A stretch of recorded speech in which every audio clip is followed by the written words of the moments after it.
Di sini saya akan menjelaskan dua submateri. Pertama, inklusi sebagai proses, yang kedua, inklusi sebagai identifikasi dan penghalang hambatan. Pertama, inklusi sebagai proses.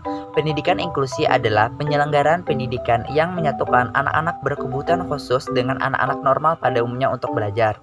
Dalam sekolah inklusi, ini mendaya gunakan sumber-sumber personal maupun material secara efektif dan efisien guna mencapainya tujuan pembelajaran dari pendidikan inklusi secara optimal. Kedua, inklusi sebagai identifikasi dan penghalang hambatan. Pendidikan inklusi memberikan pelayanan dan perhatian khusus terhadap para siswa yang memiliki kebutuhan khusus untuk mendapatkan pendidikan pada sekolah-sekolah umum. Pendidikan inklusi merupakan sebuah pendekatan yang berusaha mentransformasikan pendidikan dengan meniadakan hambatan-hambatan yang bisa menghalangi para siswa untuk berkontribusi dalam sistem pendidikan. C. Inklusi sebagai kehadiran, partisipasi, dan pencapaian semua siswa.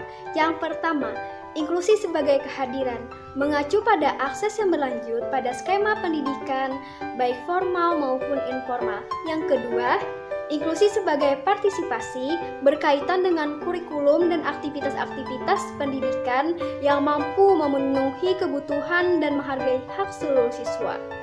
Adapun model kurikulum sekolah dalam penyelenggaraan inklusi terbagi menjadi 3. Yang pertama, model kurikulum reguler. Yang kedua, model kurikulum reguler dengan modifikasi. Yang ketiga, model kurikulum PPI. Selanjutnya, inklusi sebagai pencapaian semua siswa itu berkaitan dengan kebutuhan seluruh siswa untuk belajar, berkembang, dan berinteraksi dalam kehidupan sosial. D. Inklusi sebagai pemberian perhatian khusus kepada kelompok anak rentan diskriminasi. Pendidikan inklusi adalah paradigma yang humanis dan falsafah pendidikan yang dapat mengakomodasi semua peserta didik sesuai dengan kebutuhannya. Mari kita simak video berikut ini. Perkenalkan, aku Sasha. Ingin terus melaju dengan kursi rodaku. Tetapi banyak rintangan di depan jalanku. Namaku Rahmat. Aku memilih menjadi Rahmi, tetapi diusir dari rumah. Saya Dudu, anak masyarakat adat dengan pakaian khas, sehingga tidak bisa memakai seragam sekolah. Saya Tio, anak dari mantan tahanan politik. Stigma buruk tentang ayah menurun kepada saya hingga hari ini. Saya Laksmi. Dan saya Arya. Kami telah menikah sesuai adat dan keyakinan. Tapi negara tak kunjung mengakui status kami. Mereka semua adalah bagian dari Indonesia. Mereka tersingkir karena dianggap berbeda, hidup dalam diskriminasi hanya karena prasangka yang juga diturunkan ke anak-anak mereka. Setelah kita menyimak video tadi, maka disinilah kehadiran pendidikan inklusi, yaitu sebagai pendidikan yang tidak diskriminatif, yang memberikan pelayanan terhadap semua peserta didik tanpa memandang kondisi fisik, mental, intelektual, sosial, emosi, ekonomi, jenis kelamin, suku, budaya tempat tinggal, bahasa, dan sebagainya. Pustawan tahun 2006.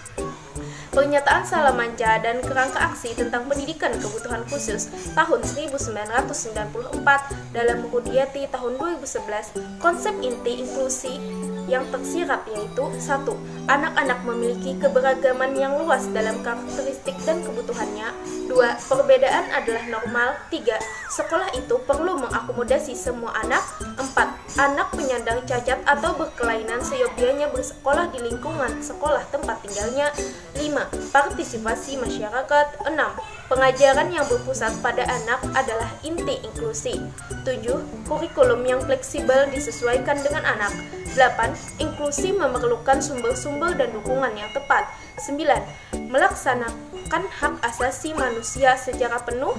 10. Sekolah inklusi memberikan manfaat bagi semua anak karena membantu menciptakan masyarakat yang inklusif. 11. Inklusi meningkatkan efisiensi dan efektivitas biaya pendidikan. Inklusi sebagai implementasi sekolah terdekat dan belajar dengan teman sebaya. Wisniewski dan Alpar memberikan gambaran langkah-langkah yang dapat berguna untuk mengimplementasikan sekolah dan kelas yang inklusif.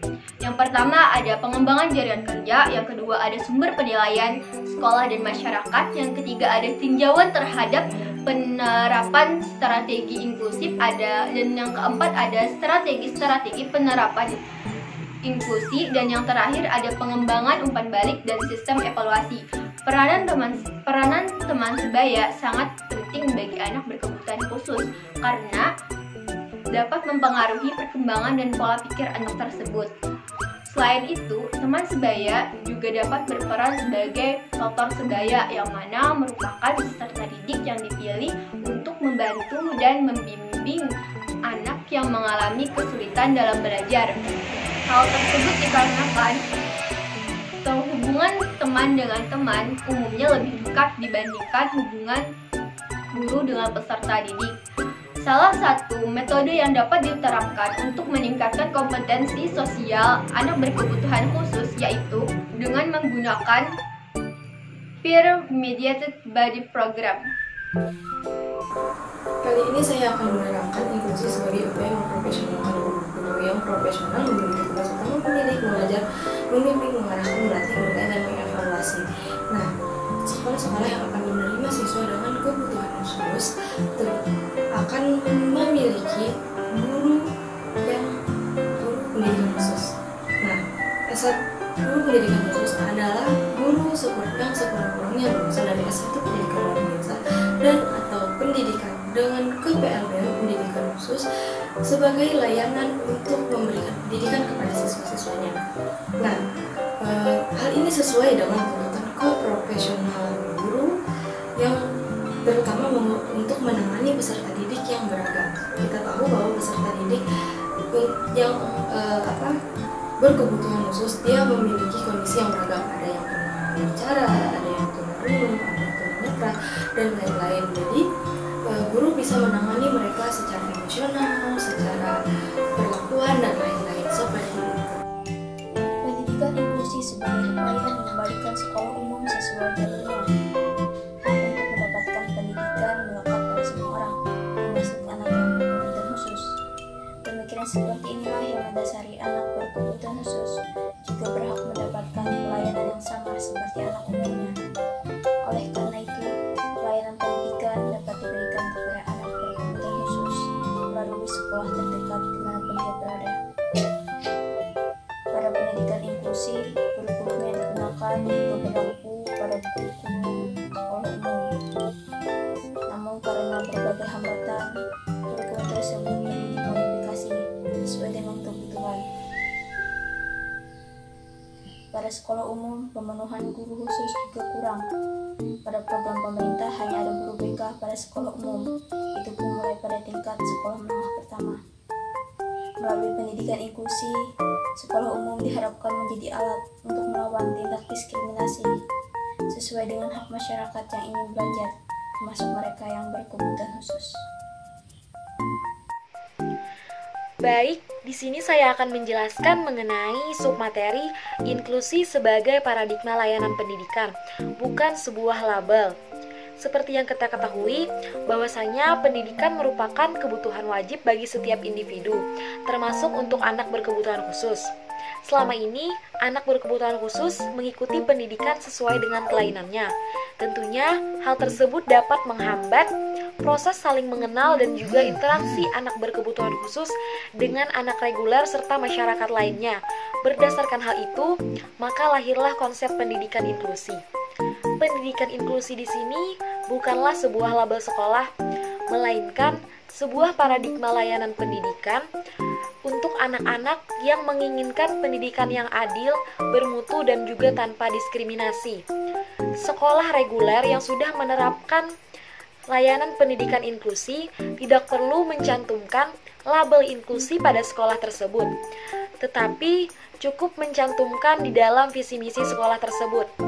Sekolah yang sudah menerapkan layanan pendidikan inklusi, tentunya guru-guru di sekolah tersebut perlu dibekali dengan pengetahuan tentang anak-anak berkebutuhan khusus, agar sekolah tersebut dapat memberikan program pelayanan sesuai dengan kebutuhan mereka dan bisa mengembangkan potensi anak tersebut.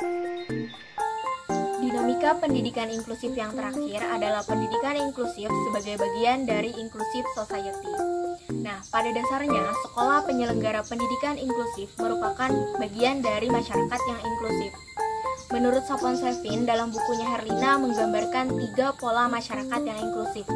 Pola yang pertama adalah masyarakat yang terdiri dari masyarakat yang menghargai adanya perbedaan, baik itu budaya, suku, agama, bahasa, kecacatan, dan lain-lain.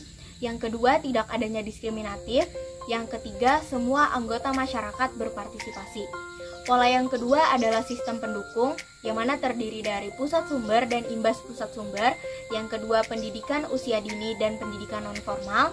Yang ketiga, keluarga, lembaga swadaya masyarakat, posyandu, puskesmas, dan lain-lain. Pola yang ketiga adalah sekolah inklusif, yang terdiri dari pengajaran yang fleksibel dan berpusat pada anak. Yang kedua, semua peserta didik dihargai. Yang ketiga, dihargainya keberagaman. Yang keempat, guru reguler dan guru pembimbing khusus bekerja dalam tim. Dan yang kelima, lingkungan sekolah nyaman dan aman untuk kegiatan belajar mengajar.